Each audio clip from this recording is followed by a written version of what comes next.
On October 16, 1962, the President of the United States was shown photographs so dangerous, he didn't speak for several minutes. When John F. Kennedy finally looked up, he said just one thing: this changes everything. What he saw that morning would bring the world closer to nuclear war than ever before. The discovery and the first decisions. On the morning of October 16, 1962, President John Fitzgerald Kennedy entered the Oval Office carrying the weight of unfinished sleep and unfinished history.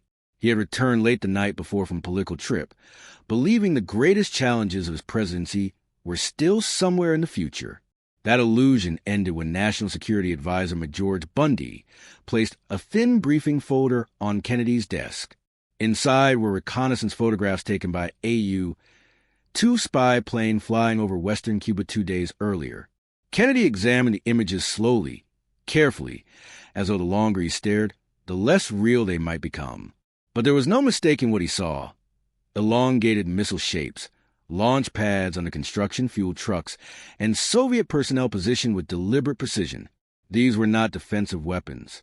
These were medium-range ballistic missiles capable of carrying nuclear warheads to Washington, New York, and Chicago. Kennedy leaned back, removed his glasses, and said quietly, more to himself than anyone else, "This changes everything." Kennedy understood instantly what this meant, not just militarily, but morally and politically. For years, the United States had accused the Soviet Union of aggressive expansion, while secretly placing its own nuclear missiles in Turkey and Italy. Now the balance of terror had shifted violently closer to American shores. The president did not shout, did not curse, did not slam the desk. Instead, he asked one question that would define the next 13 days. How certain are we? When Bundy replied that the evidence was conclusive, Kennedy nodded grimly. Then we're in a new world, he said, and there are no good choices in it. Within hours, Kennedy ordered the formation of a tightly controlled advisory group that would operate in absolute secrecy. Officially, it did not exist. Unofficially, it would become the most powerful decision-making body in the world. The Executive Committee of the National Security Council, EXCOM, was composed of military leaders, intelligence chiefs, cabinet members, and Kennedy's most trusted confidants. From the beginning, Kennedy made one thing clear: rank would not silence dissent. "I want every option on the table," he told them, "and I want every argument heard. Once we decide, there's no undoing it." The first EXCOM meeting revealed a deep and dangerous divide. The Joint Chiefs of Staff, led by Air Force General Curtis LeMay, argued that the United States had a narrow window to act. They warned that once the missiles became operational, America would be forced to live under constant nuclear threat. LeMay was blunt, almost dismissive of alternatives. "Mr. President," he said, "this is no different than the build-up before Pearl Harbor. If we don't strike now, we'll regret it." Kennedy stiffened. "Pearl Harbor," he replied coldly, "was an attack without warning. We are not going to be the ones remembered for that." Kennedy pressed the generals relentlessly. He asked what would happen after the first airstrike, after the first invasion wave, after the first Soviet retaliation. Each answer led to another escalation, another assumption, another uncontrollable step. When McNamara explained that a full invasion of Cuba would almost certainly require nuclear readiness in Europe, Kennedy interrupted. "So we bomb Cuba," he said, "the Russians take Berlin, and suddenly we're trading cities. Is that the plan?" No one answered. Privately, Kennedy confided to his brother Robert that the military's confidence frightened him. "They talk about war like it's a chessboard," he said, "but every move kills people." Kennedy had lived through World War II. He had commanded a patrol boat, watched men die under his orders, and learned firsthand how quickly control dissolved once bullets started flying. Now, the stakes were infinitely higher. This time, the loss would not be measured in thousands, but in millions. As the days passed, EXCOM met repeatedly, sometimes for hours at a time. Kennedy encouraged argument but rejected certainty. He distrusted easy answers. When some advisors suggested that Khrushchev would back down immediately if confronted with force, Kennedy disagreed. "He didn't put those missiles there by accident," he said. "He did it because he thought we'd have no choice but to accept them." Kennedy's greatest fear was not weakness, but inevitability. The belief that war was unavoidable. Once everyone believes it's coming, he warned, it becomes impossible to stop. By October 18th, the crisis had deepened. Soviet Foreign Minister Andrei Gromyko arrived at the White House for a long-scheduled diplomatic meeting. Gromyko spoke calmly, insisting that Soviet assistance to Cuba was purely defensive. Kennedy listened politely, never revealing that he already knew the truth. After the meeting, some advisors urged Kennedy to confront Gromyko directly, to expose the deception. Kennedy refused. "If I tell him we know," he explained, "then Khrushchev knows we're ready to act. Right now, uncertainty is our leverage." That same evening, Kennedy met again with ExComm and shifted the discussion. He asked not how to win, but how to survive. He proposed an option that would pressure the Soviets without forcing immediate war: a naval quarantine around Cuba. The term blockade was intentionally avoided. It implied an act of war under international law. Kennedy understood that language itself could trigger escalation. "Words matter," he said. "They decide whether this stays political or becomes irreversible." Not everyone was convinced. Some advisors argued the quarantine was too weak, too slow. Kennedy countered that it preserved control. "This keeps the decision in our hands," he said. "Once bombs start falling, control disappears." He also made clear that restraint did not mean passivity. Any missile launch from Cuba, he warned, would be treated as a direct Soviet attack on the United States. And the response, he said quietly, will be full. On October 20th, Kennedy made his decision. The quarantine would proceed. That night, alone with his thoughts, he wrote notes for a speech he hoped would never be remembered as humanity's last warning. He later admitted that he did not know whether the strategy would work. "I just knew," he said, "that the others would lead us straight into war." As the president prepared to address the nation, he spoke candidly to his advisors. "We're not playing for political points," Kennedy said. "We're playing for time." He understood that every hour without violence increased the chance of diplomacy, of miscalculation being corrected before it became fatal. The missiles were dangerous, but panic was deadlier. On the evening of October 22nd, Kennedy went on live television and revealed the truth to the American people.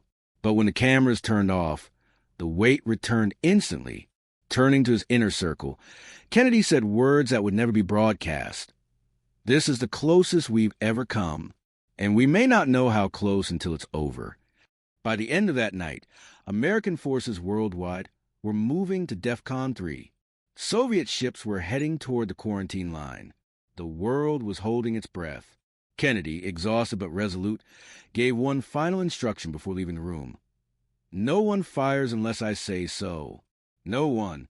History will judge what we do next." And with that, the most dangerous phase of the Cold War truly began. For 13 days, the world waited for one mistake. One ship crossing a line. One pilot pressing the wrong button. And inside the White House, John F. Kennedy knew something terrifying. Once the first shot was fired, no one would be in control. The world holds its breath. By the morning of October 23rd, 1962, the machinery of confrontation was fully in motion. American naval forces moved into position around Cuba, forming a tightening ring across the Caribbean. Aircraft carriers launched constant patrols. Strategic Air Command bombers sat fueled and armed on runways across the United States, some already airborne, circling endlessly with nuclear payloads beneath their wings. Inside the White House, Kennedy reviewed status updates every hour, sometimes every few minutes. Despite the visible show of force, his instructions to his advisors remained restrained and precise. "No provocation," he repeated. "No accidents. No initiative without clearance." He understood that the greatest danger now was not deliberate attack, but miscalculation. One captain acting on instinct, one radar blip misread, one nervous finger tightening on a trigger. Kennedy was acutely aware that the quarantine line itself was a gamble. Soviet ships were already en route to Cuba, and no one knew whether they carried missiles, warheads, or instructions to challenge American authority. At one ExComm meeting, a naval officer explained the rules of engagement.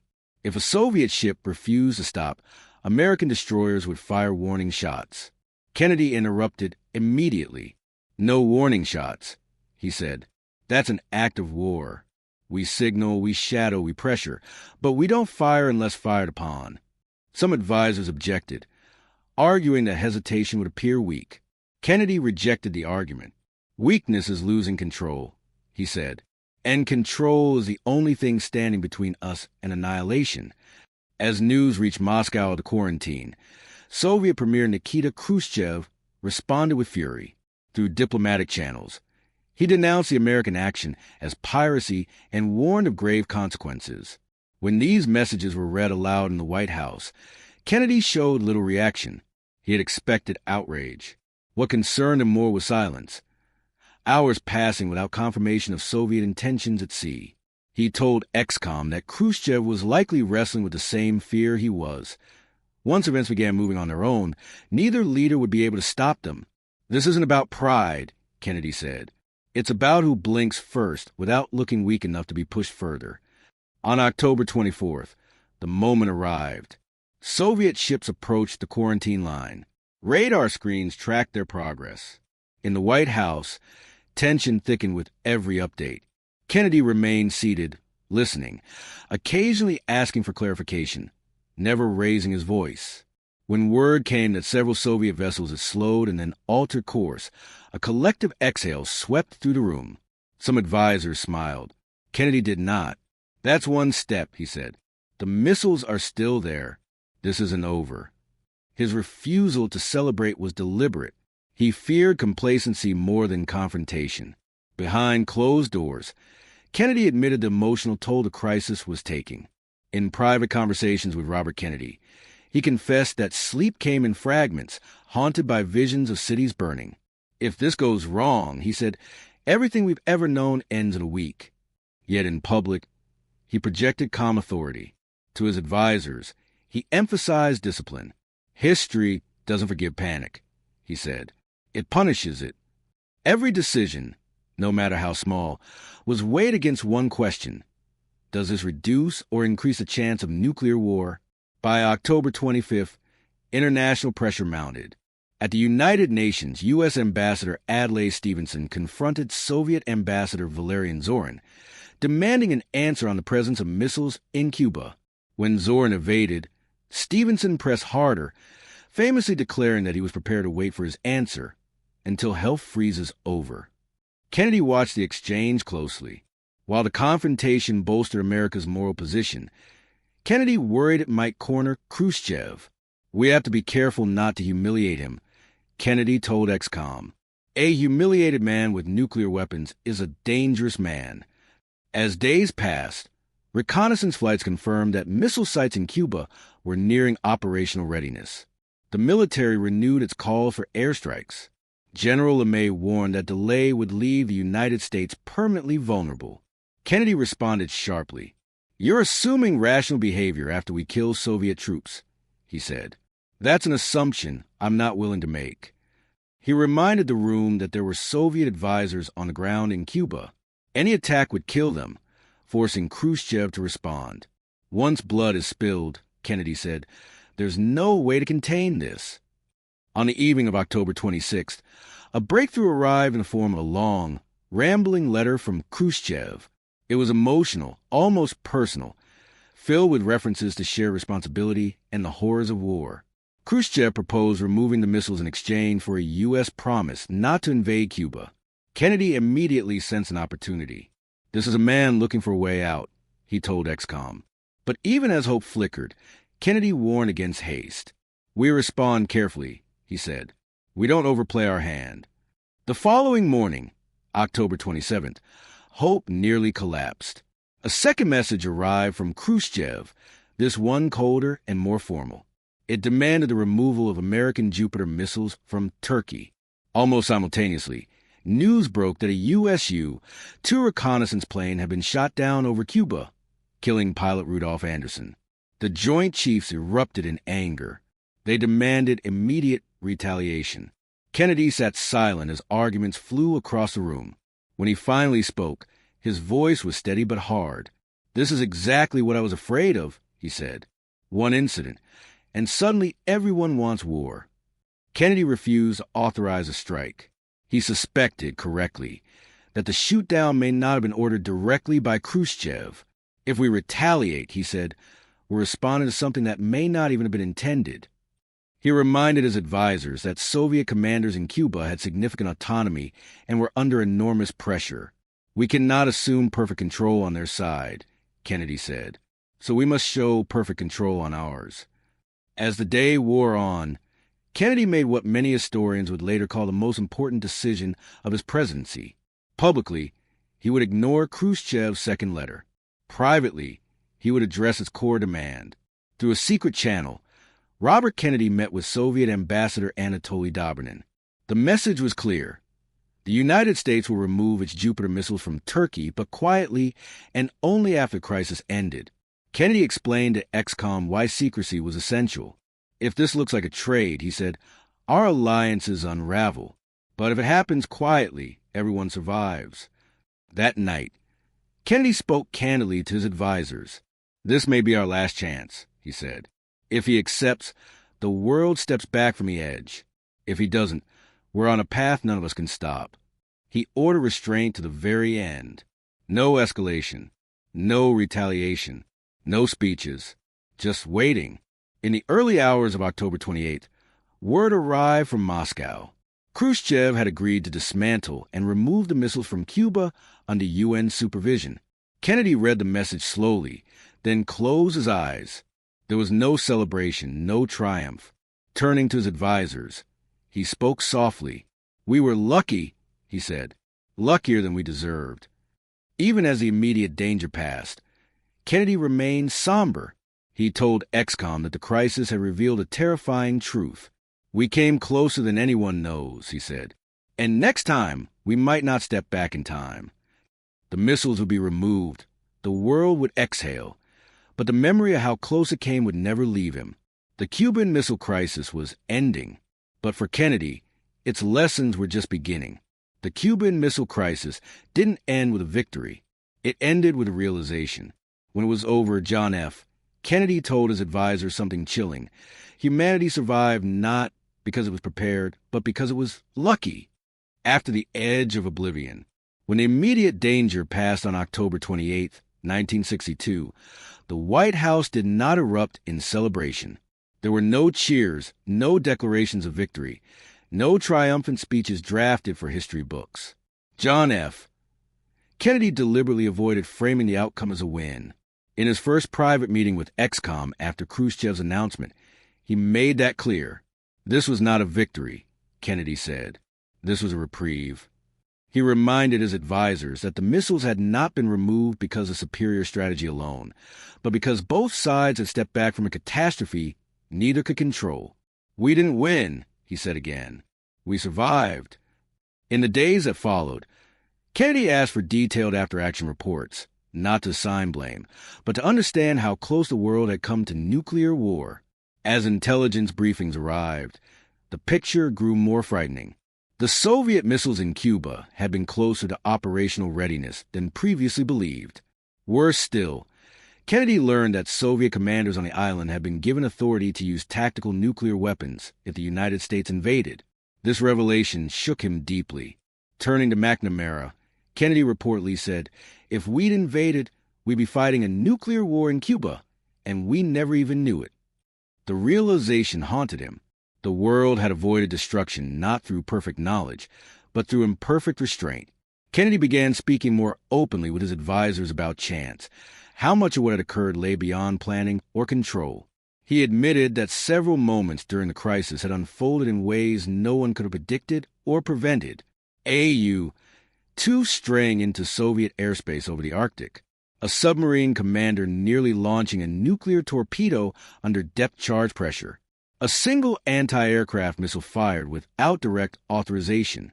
If any one of those things had gone differently, Kennedy said, we wouldn't be here having this conversation. The Cuban Missile Crisis, he concluded, was proof that nuclear war was not just dangerous, but absurdly fragile, balanced on human judgment under unimaginable stress. In private conversations, Kennedy expressed particular concern about the military mindset revealed during ExComm debates. He respected his generals, but he no longer trusted the assumptions behind their confidence. They believe escalation can be managed, Kennedy told Robert Kennedy. I don't believe that anymore. The crisis had shown him how quickly rational plans dissolved under pressure, how rapidly certainty gave way to chaos. Kennedy warned his advisors that future presidents might not be so cautious, so skeptical of easy answers.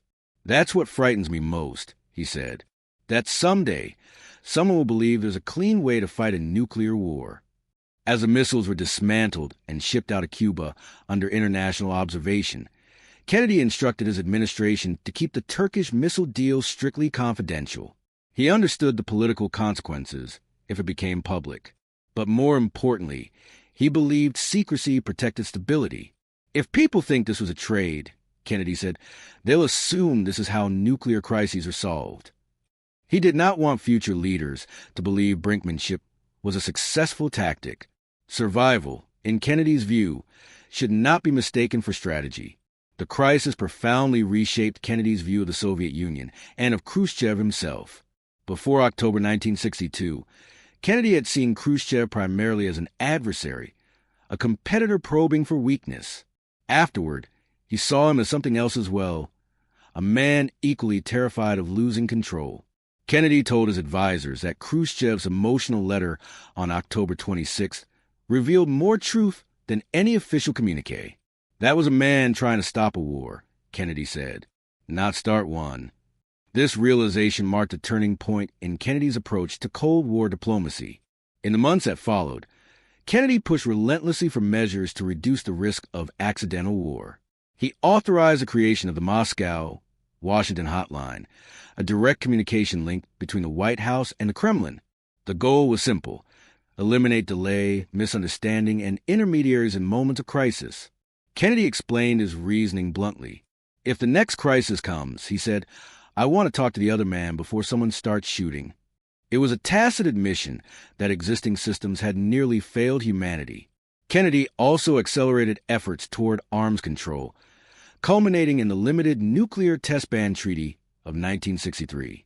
When critics accused him of weakness, Kennedy responded with unusual candor.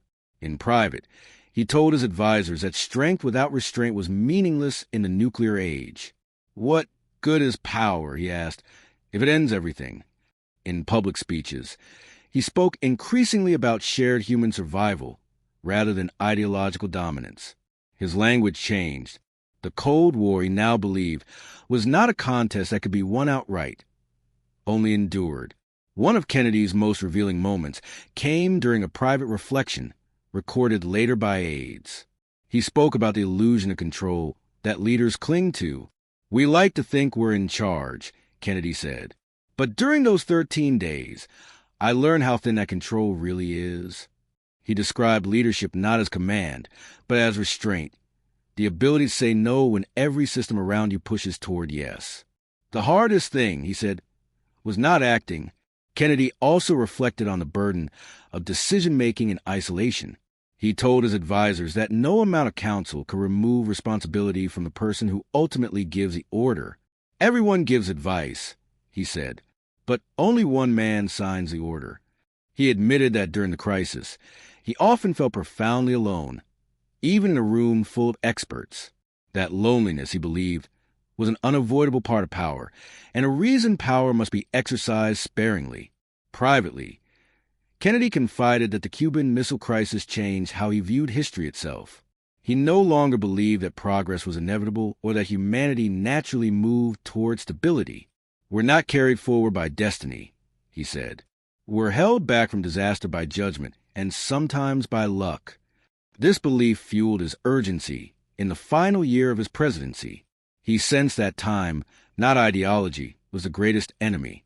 When Kennedy was assassinated just over a year later, many of these reflections remained known only to those who had sat in the room with him during those 13 days in October.